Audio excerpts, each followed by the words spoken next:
lees uit Hebreërs 13 van vers 1 af en vandag wil ek dit graag vir u voorlees uit die Nuwe Testament vertaling. Hebreërs 13, ons gaan van vers 1 af saam lees, maar kom ons bid eers saam. Here Jesus, ons gedagtes gaan na daardie aand, daar in die tuin van Getsemane, toe u ook aangemeld het, toe u ernstig gepleit het, of daar nie dalk 'n moontlikheid is, dat die beker van u weggeneem sou kon word. Maar u het gaan aanmeld, u het 3 keer gaan aanmeld, en u het gebid wat ons ook elke dag behoort te bid, laat nogtans u wil geskied, en nie my wil nie, Here. Laat u wil geskied, u wil, nie my wil nie. En daarom meld ons ook aan vandag. Ons meld aan omdat ons lief is vir u en lief is vir u woord. Ons is kinders van die woord, ons is kinders van ons hemelse Vader. Ons is disippels van ons Here Jesus. En ons gebed is in alle nederigheid, al hoor ons dit nooit self nie, maar dat iemand sou kon sê, kyk hoe lief is hulle vir mekaar. Hulle moet Christene wees. Leer ons dan ook hier uit hierdie wonderlike, inspirerende brief aan die Hebreërs, wat u vandag van elkeen van ons vra. En help ons dat dit nie net woorde sal wees nie, maar dat ons daders van hierdie woord sal wees. Ons vra dit in die naam van ons Koning en ons Here Jesus Christus. Amen. Ons tema vandag is gehoorsaamheid met integriteit. Hebreërs 13. Hou aan om mekaar lief te hê as broers en susters in die Here. Moenie vergeet om te gee vir vreemdelinge wat geen huis of heenkomen het nie. Wees gasvry teenoor hulle. Sommige mense wat gasvryheid bewys het aan vreemdelinge, het nie eens geweet dat hulle engele as gaste ontvang het nie. Onthou om te gee vir daardie mense wat gevangenes is. Ly saam met hulle asof julle saam met hulle daar in kettinge sit. Onthou ook daardie mense wat wreed mishandel word, asof dit aan julle eie liggame gedoen word. Hou die huwelik heilig. Respekteer julle huweliksmaats onder alle omstandighede. Wees getrou aan mekaar op seksuele gebied. God se oordeel sal mense tref wat immoreel leef en wat seksuele verhoudings buite die huwelik het. Julle leefwyse moenie gekenmerk word deur verslaafdheid aan geld en besittings nie. Wees tevrede met dit wat julle op julle naam het. Onthou dat God self gesê het, ek sal jou nooit verlaat nie. Ook sal ek jou nooit alleen los nie. Daarom sê ons met groot dapperheid en vertroue, die Here is my helper. Ek sal nie bang wees nie. Wat kan enige iemand aan my doen? Onthou altyd daardie mense wat as leiers opgetree het by julle. Dit is hulle wat die woord van God aan julle bekend gemaak het. Onthou ook hoe hulle tot aan die einde toe volhard het. Boots hulle geloof na, leef soos hulle. En nou moet ons vers 17 en 18 lees, want dit pas by hierdie gedeelte presies. Vers 17 sê hy, luister na daardie mense wat as leiers opgetree het by julle. Doen wat hulle sê, want dit is hulle wat julle geestelik versorg. Hulle moet omsien na julle siel. Ook moet hulle hieroor verslag doen aan God. Sorg dat hulle werk met vreugde kan doen en nie met 'n geklaarry nie, want dit sal geen voordeel vir julle self inhou nie. Bid gereeld vir ons. Ons is oortuig daarvan dat ons 'n skoon gewete het en dat ons reg optree. Dit is ons begeerte om reg op te tree in alle omstandighede.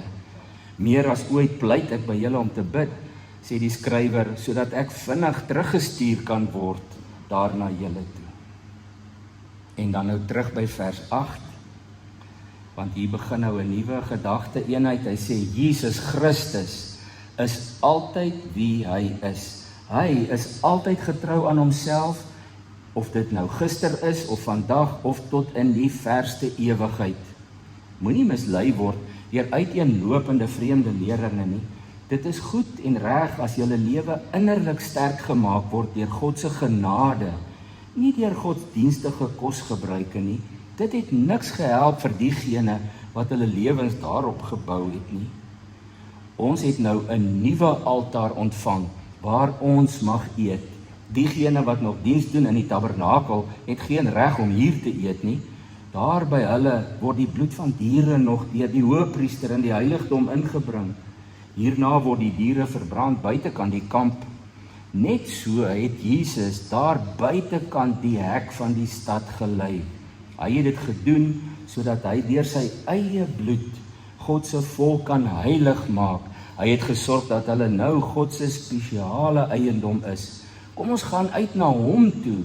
Hy is buitekant die kamp. Kom ons gaan dra sy skande en vernedering. Want hier het ons nie 'n woonplek of 'n stad as ons permanente adres nie. Ons is op soek na daardie ewige stad wat nog op ons wag. En nou pas vers 20 weer presies hierby. Ek lees vers 20 nou ook. Dit is God wat vrede gee. Dit is hy wat ons Here Jesus Christus uit die dood teruggebring het. Hy is die groot herder van die skape. Deur sy bloed het ons Here 'n ewige verbond tot stand gebring. En dan vers 21, want ons het die ander mos nou reeds gelees. Vers 15 en 16 en dan 21. Laat ons altyd en oral deur Jesus 'n offer van lof aan God bring. Dit is die vrug wat ons woorde lewer wanneer ons sy naam met vreugde bely. Moenie vergeet om goeie dade te doen nie, of om julle besittings met mekaar te deel nie.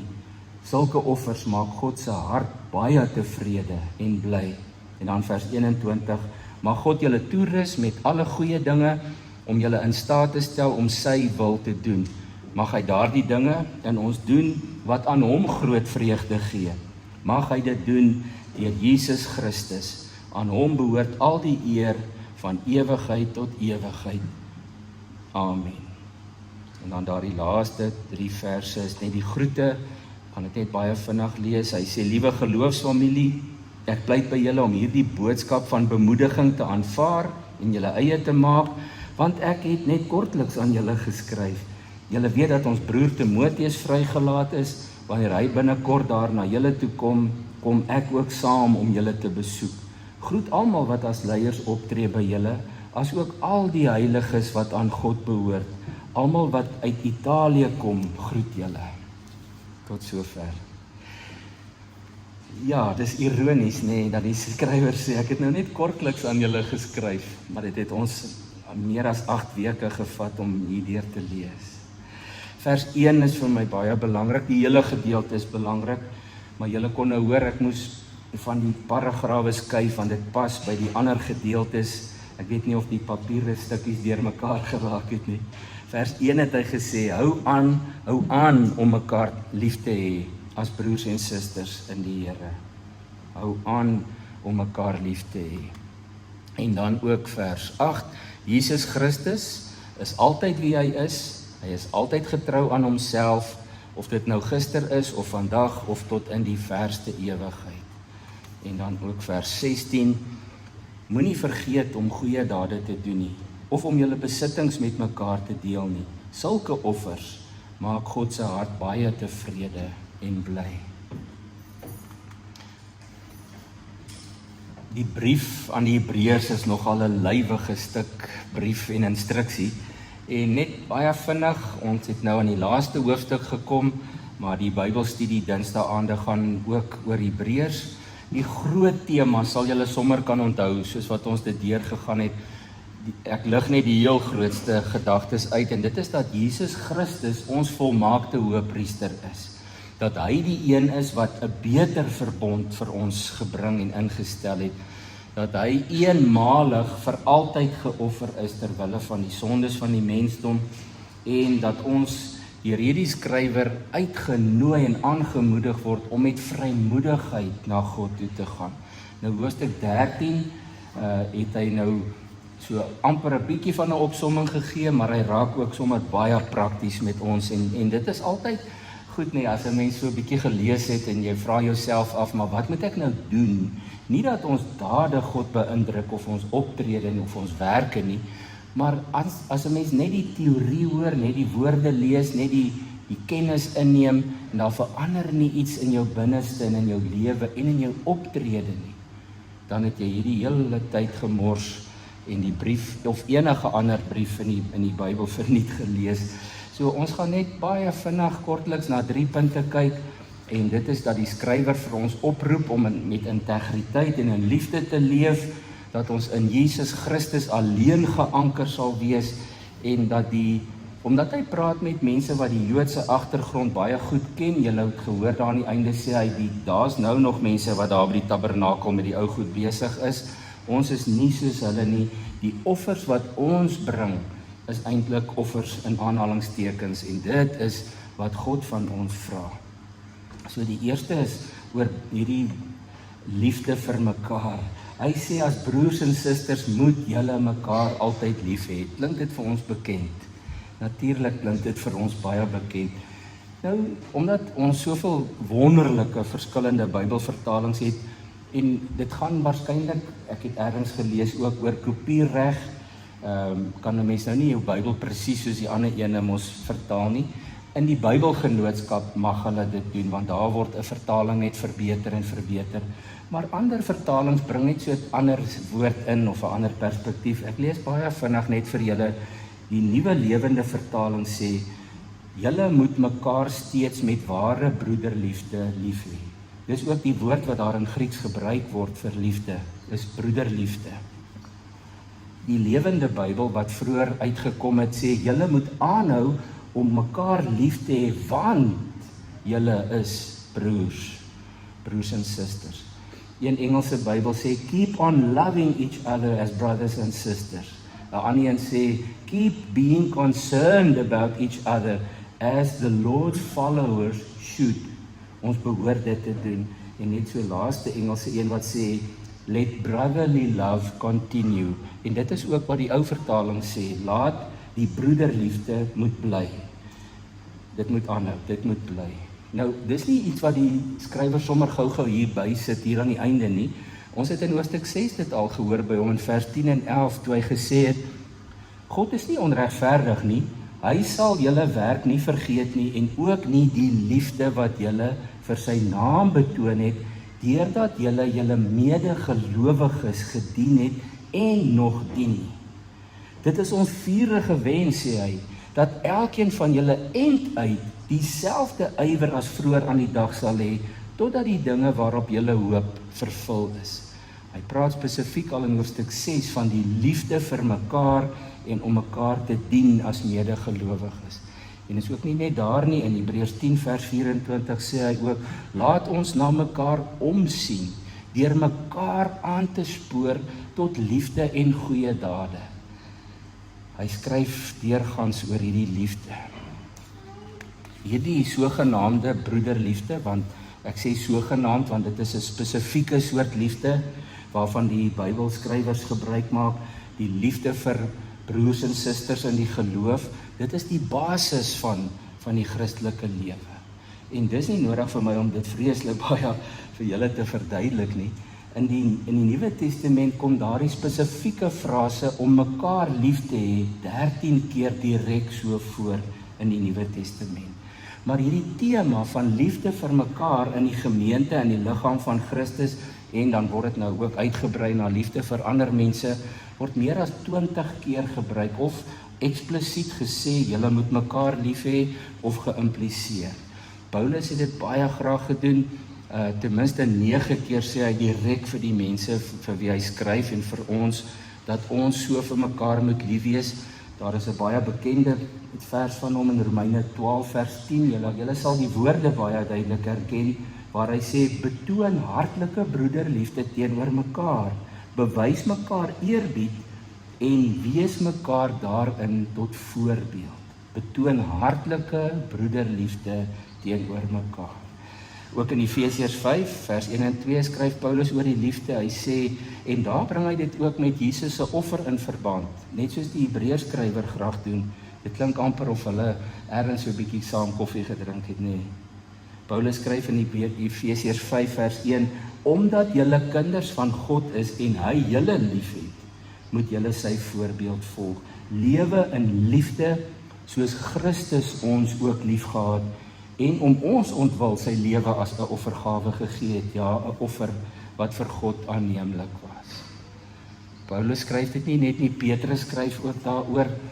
Twee duidelike voorbeelde net wat hy sê is in 2 Petrus 1 vers 7 is daardie gedeelte waar hy skryf oor ons geestelike groei, dan bou dit so op en dan in vers 5 sê hy ons omdat ons deel het aan die goddelike natuur, moet ons alles in die stryd werp om ons geloof te verryk met deugdsaamheid, en dan bou hy so op en kennis en selfbeheersing, en dan die hoogtepunt in sy vers 7 sê hy, ons moet die godsvrug aanvul met liefde onder mekaar, en die liefde onder mekaar met liefde vir alle mense. En dis Petrus wat ook oor broederliefde skryf in sy eerste brief, vers 22 en 23, waar hy skryf, nou dat julle in gehoorsaamheid aan die waarheid gereinig het, om mekaar as broers ongeveins lief te hê, met ander woorde nie skynheilig nie, om ongeveins lief te wees vir mekaar as broers en susters, moet julle dan ook mekaar van harte en vurig lief hê.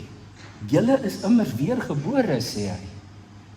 Petrus koppel dit direk aan jou wedergeboorte. 'n wedergeborene, 'n kind van God, kan nie anders nie, sê hy, as om mekaar vurig lief te hê en van harte. Nie sommer net so bolang soos jou Facebook vriende, die mense wat jou volg op Instagram, is vir hulle almal lief. Maar ek sien hulle nooit nie. Van harte en vurig lief vir mekaar, sê die skrywers van die Nuwe Testament.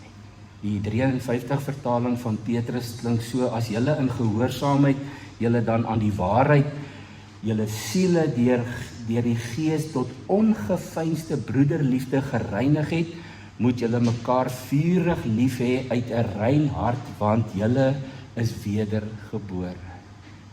'n Wedergeborene kan nie 'n opsionele liefdesafdeling in sy geestelike lewe of in haar geestelike lewe hê.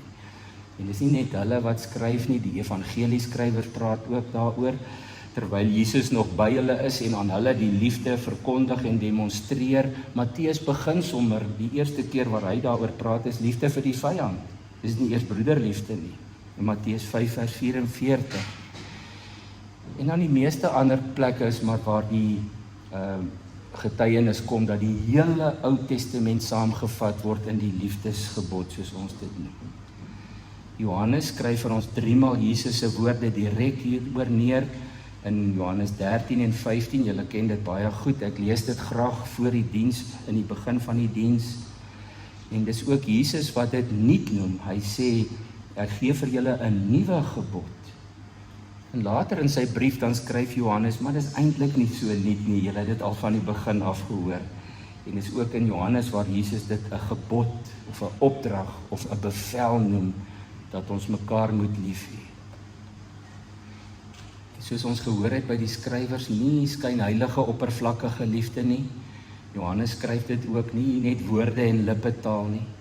En as ons gaan leer by die eerste Christene in Handelinge 4 vers 33, dan hoor ons hoe Lukas oor hulle getuig en hy sê, die groot getal wat gelowig geword het, was een van hart en siel. Niemand het sy goed net vir homself gehou nie, maar hulle het alles met mekaar gedeel. Liefde is die identiteitsmerk van die kerk. As ons 'n korporatiewe embleem of 'n een woord moes gehad het, sou dit liefde gewees het. Want dit sê Jesus in Johannes 13 vers 35, as julle mekaar lief het, sal almal weet dat julle my disippels is. Die Hebreërskrywer bou nou verder hierop uit en dan praat hy oor 'n klomp ander praktiese goed. Julle kan dit weer gerus self gaan lees oor gasvryheid. Nou ons weet nie hoe werk dit dat jy, sonder dat jy dit geweet het, 'n engel gehuisves het nie, want ons huisves bitter min vreemde mense, nê. Ons is bietjie bang in ons land om 'n vreemdeling te huisves. Maar hy noem dit spesifiek omdat hy in die eerste hoofstuk gesê het, God stuur sy engele om sy volk, sy nuwe volk te kom dien. So daarom is daardie gemeente ernstig opgeroep om ook aan vreemdelinge gasvryheid te betoon, want jy weet nie of dit dalk 'n engel is nie. In ons land, in ons tyd het ons baie onderskeidingsvermoë nodig rondom hierdie saak. Maar hy sê, en dan weet julle ook van medegelowiges wat in die gevangenis sit of wat mishandel word, waar is julle medelee met hulle, vra hy. Hy sê, in die huwelik moet deur huweliksmaats altyd eerbaar en heilig gehou word, vers 4. En dan sê hy, as kinders van God moet ons vergenoegd wees met wat ons het. Wees tevrede met wat jy het, skryf hy in vers 5 tot 6. Geldgierigheid is 'n stryk, maar tevredenheid vloei uit die belofte van God wat gesê het, ek sal jou nooit verlaat. Ek sal jou nooit in die steek laat nie. Dink maar byvoorbeeld aan 'n gelukkige gesin wat op pad is met vakansie waarna hulle lank uitgesien het en beplan het. Daardie liefde, daardie getrouheid, daardie tevredenheid onder mekaar, dit maak die hele reis 'n ervaring van vreugde, nê. En net so ook sê die skrywer, moet ons gemeente as liggaam van Christus ook op 'n vreugdesreis wees, want daar moet liefde wees vir ons onder mekaar. Ons geloof kan nie gemeet word aan ons woorde nie, alhoewel dit belangrik is. Nie net aan ons getuienisse nie, al doen ons dit nie eers altyd baie nie, maar as ons dit doen, dis nie waaraan ons, as ek dit met alle nederigheid en aanhalingstekens so mag sê, dis nie waaraan ons gemeet word nie, ons word gemeet aan ons liefde, sê hy. Hoe ons lief het en hoe ons hierdie liefde uitleef. Die tweede punt wat hy baie duidelik uitlig, is dat ons lewe geanker is in Jesus Christus alleen. Ag, hy herinner sommer so 'n bietjie die gemeente net aan hulle geestelike leiers wat vir hulle voorbeeld gestel het. Hy sê daardie voorbeeld moet nagevolg word en hy sê maar moenie bekommerd wees nie, daardie leiers sal rekenskap gee aan God. So volg hulle voorbeeld. En hy sê in vers 7, dit is hulle wat die woord van God aan julle bekend gemaak het. En onthou ook hoe hulle tot aan die einde toe volhard het. Volg hulle voorbeeld, sê hy. Een of ander rede het Stefan Joberle in die Nuwe Testament het vertaal met boots hulle geloof na. Maar die gedagte is, volg die leiers se voorbeeld. In die 83 vertaling staan daar, dink aan julle voorgangers wat die woord van God aan julle verkondig het. Let op hulle lewenswandel tot die einde toe. En volg die voorbeeld van geloof wat hulle gestel het. Die direkte vertaling wat woord vir woord uit die Grieks vertaal is, sê, hou altyd julle leiers in gedagte, die wat die woord van God aan julle verkondig het, gee ag op die uiteinde van hulle lewensloop en neem hulle geloof as voorbeeld. Die parafrase skryf daar die boodskap in die Nuwe Lewende Vertaling, vertrou dan op die Here net soos hulle op hom vertrou het. Weereens, broers en susters, dis nie net hierdie skrywer wat nou hieroor skryf nie, Paulus skryf ook hieroor, net voor een voorbeeld in 1 Korintiërs 11 vers 1 sê hy vir die gemeente, volg my voorbeeld, soos ek die voorbeeld van Christus volg. Paulus soek nie eer vir homself nie, geen geestelike leier mag dit ooit doen, om vir hom of haarself eer te soek nie, en daarom sê Paulus, volg my voorbeeld, soos ek Christus se voorbeeld volg.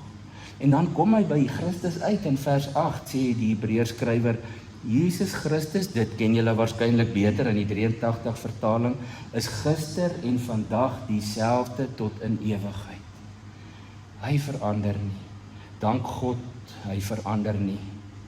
Hy is dieselfde. Hier het ons gelees, hy is altyd wie hy is. Hy is altyd getrou aan homself, of dit nou gister is of vandag of tot in die verste ewigheid. Wat vir ons ook 'n kragtige waarheid en inspirasie is hierdie nie, nê. Alles in die wêreld verander. Een belangrike persoon ergens lank terug het ook geskryf, alles wat seker is dat niks seker is nie. Alles gaan verander. Alles verander inderdaad. Koninkryke val, mense kom en gaan, tradisies verval, hulle verander of hulle word vervang.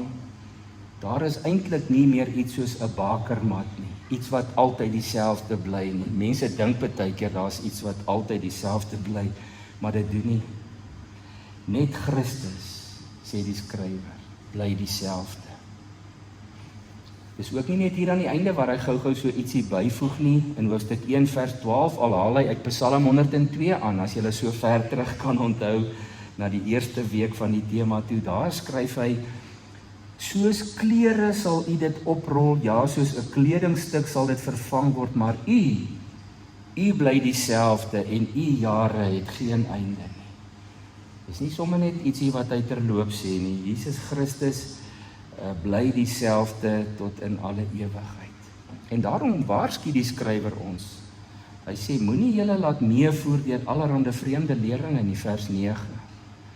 En dan waarsku hy weer teen die mense in daardie gemeente wat die gebruike en die rituele van die ou verbond verhef het. Hy sê duidelik, ons harte word nie deur kos of rituele versterk nie, maar net deur genade. Is amper soos 'n skip op 'n stormagtige see, nee, sonder die anker dobber daai skip rond en die wind kan hom vat waar hy wil, maar hy sê Jesus Christus is ons vaste lewensanker. Hy hou ons veilig en seker. Nou, ek dink dit was nog altyd so, maar vir ons wat nou leef, voel dit vir ons leef in baie onseker tye en alles verander en van ons ouer mense, ek weet nou nie hoe voel dit om oud te wees nie. Die ouer mense sê graag, dinge verander nou baie vinniger as vroeër, maar ek dink dit is nogal so, die tegnologie maak dat daar baie veranderinge vinniger plaasvind. En daarom sê die skrywer nou so tussen dit alles deur met ons onthou, ons is nie die Jode, hy sê hulle is nou daar in die tabernakel op hierdie oomblik besig om hulle bloedoffers en diereoffers te bring. Hy sê nee, ons offer op 'n ander manier. Hy draai sy brief nou terug na die kern van Jesus Christus se offer toe. Die beeld van die altaar in vers 10. En die diere wat buitekant die stad, buitekant die laar, buitekant die kamp, sê hy, verbrand is. Dit is die ou verbond. Dit is die Joodse Bybel, dit is die Israelitiese geloofstradisies om die diere te offer. Ons het baie daaroor gelees in die hoofstukke wat hy daaroor gepraat het. Maar dan kom hy met die krag van die evangelie.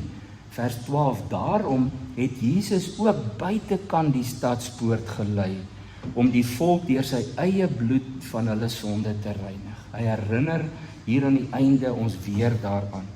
Jesus sê hy het die smaad gedra, hy het die vernedering gevat. Hy het buite die stadsakker en buite die stadssisteme het hy gelei. En daarom roep die skrywer ons op in vers 13, laat ons nou ook uitgaan na hom toe buitekant die kamp en die smaad, die skande dra wat hy gedra het. Vir daardie gelowiges en die ander mense wat nog vasgeklou het aan die Judaïsme, was dit veilig om binne in die kamp te bly, om te sien hoe daar vir hulle geoffer word fisies met diere. Nou sê die skrywer, nee, maar ons is deel van die nuwe, beter verbond. En ons hoef nie daardie te sien nie. Ons gaan nie daardie herhalende goed weer doen nie. Want ons kan buite die laar, buite die kamp, saam met Jesus hierdie lyding dra. Ons hoef dit nie op ons eie te dra nie. Ons hoef nie te voel hoe ons dit dra nie. Want Christus het dit eens en vir altyd vir ons gedoen. Ons het dit so gelees hier in vers 12, net so het Jesus daar buitekant, die skrywer, die vertalers vertaal het direk met die hek, dis letterlik wat daar staan in Grieks. Jesus het buitekant die hek van die stad gelei, of buitekant die ingang van die stad, en hy het gedoen sodat hy deur sy eie bloed ons, wat God se nuwe volk is, kon heilig maak. Hy het gesorg dat ons nou God se spesiale eiendom is. Dan sê hy, kom ons gaan uit na hom toe. Hy is buitekant die kamp. Kom ons gaan dra sy skande en sy vernedering, want hier, op hierdie aarde, sê hy, het ons nie 'n woonplek of 'n stad as ons permanente adres nie. Verlede week het ons gehoor, ons het by die Sionsberg gekom, nie by die ou Sinaïberg nie. Ons is op soek na daardie ewige stad wat op ons wag. Die skrywer herinner vir ons ook vandag, broers en susters, dat hier op aarde is ek en jy net pelgrims. Ons is reisigers hierso, ons is nomade, ons is eintlik, as ons in Europa was, ons gypsies genoem gewees het. Ons het nie 'n vaste adres nie. Ons moet ophou leef asof hierdie aarde en hierdie plek en hierdie besittings wat ons het en hierdie sogenaamde sekerhede waaraan ons hier op aarde vashou, die Alfa en die Omega is, want dit is nie. Sê vir jouself vandag net weer, ek is 'n reisiger. Ek het nie hier 'n vaste adres nie. My vaste adres is gekoppel aan my nuwe paspoort. Ek is 'n burger van die hemel. Nie van Suid-Afrika of hierdie planeet of hierdie lewe nie. Ek en jy is burgers van die hemel, sê Paulus ook vir ons. En daarom sê hy, die offers wat ons bring is 2 soorte offers.